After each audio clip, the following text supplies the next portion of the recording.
seperti sudah bukan hanya aspirasi, sudah menjadi komitmen daerah lah ya. Kita ingin memekarkan daerah wilayah, karena kita merasakan betapa wilayah yang begitu luas dengan kondisi geografis seperti itu, sumber daya yang sangat terbatas. Saya merasakan ya betapa keterbatasan ini membuat kita tidak bisa berbuat banyak, rakyat begitu lambat pertumbuhan perkembangannya.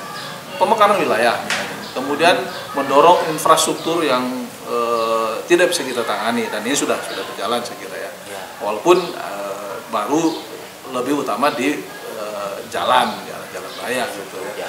Tapi yang berkaitan dengan irigasi misalnya ya, kita punya potensi yang bisa kita gali, kita kembangkan dengan biaya yang tidak sedikit, dan itu tidak mungkin daerah bisa hanya bekerja sendiri ya. Hal yang berkaitan dengan pembangunan sumber daya manusia juga ya, berkaitan dengan kesehatan misalnya, kependidikan, kita juga merasa begitu belum optimalnya apa yang kita lakukan, begitu besarnya peranan yang kita harapkan bisa ditangani oleh pemerintah pusat. Gitu. Saya ini kan mantan kepala daerah, jadi lebih memahami tentang otonomi daerah. Saya ingin memperjuangkan tentang otonomi daerah supaya makin ke hari tidak beralih lagi ke sentralistik.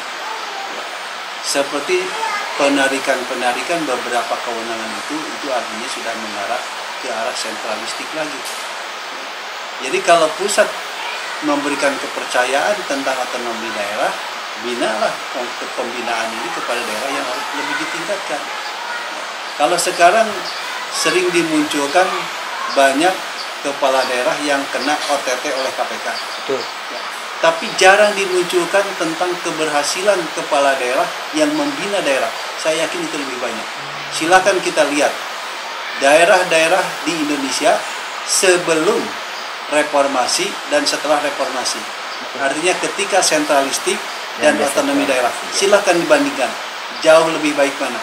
Saya sebagai salah seorang wakil ketua nasional APESI, saya melihat bahwa di daerah jauh lebih baik kondisinya dibanding zaman era sentralistik dahulu, zaman Orde Baru.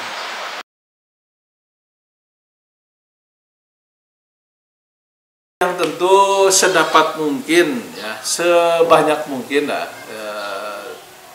mendengar keluh kesah rakyat, sehingga tentu saja oleh karenanya tentu dia harus salah satunya harus datang ke menyapa rakyat, bersama rakyat. Bagaimana mungkin dia bisa mendapatkan informasi itu kalau jarang sekali di sini misalnya. Ya, yang berikutnya dia punya komitmen kuat ya untuk memperjuangkan kepentingan aspirasi rakyat itu. Yang pertama, memahami tentang keinginan masyarakat Sukabumi.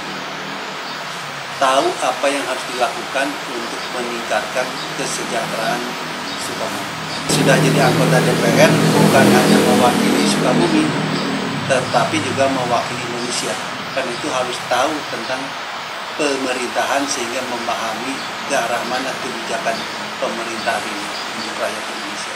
Oke. Pertama kali saya harus mengawal janji Pak Presiden Joko Widodo ke saya. Ada 3 janji Presiden ke saya dan masyarakat Sukabumi. Jalan tol 2019 nyampe kota Sukabumi.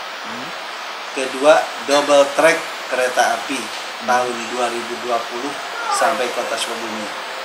Dan berikutnya dilanjutkan sampai ke Padalarang.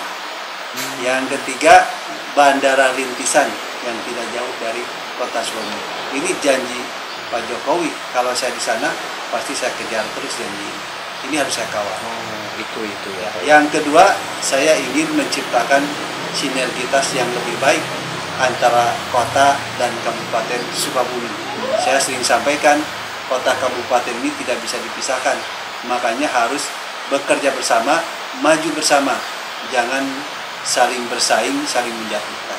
Untuk kita bersyukur kepada Allah karena ada kesempatan, ya, sambil berdoa semoga amanah yang telah kita dapatkan bisa kita tunaikan dengan baik. Kemudian setelah itu tentu kita akan mengikuti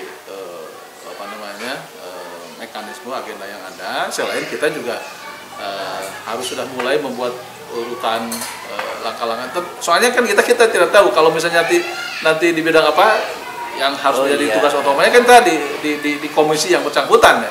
bidang apa kita tidak tahu lah gitu ya. Yang pasti bahwa selain kita mengikuti agenda-agenda itu ada sejumlah agenda daerah yang kita perjuangkan, yang ya tentu kita akan melihat di bidang apa kan nanti kita ditugasi.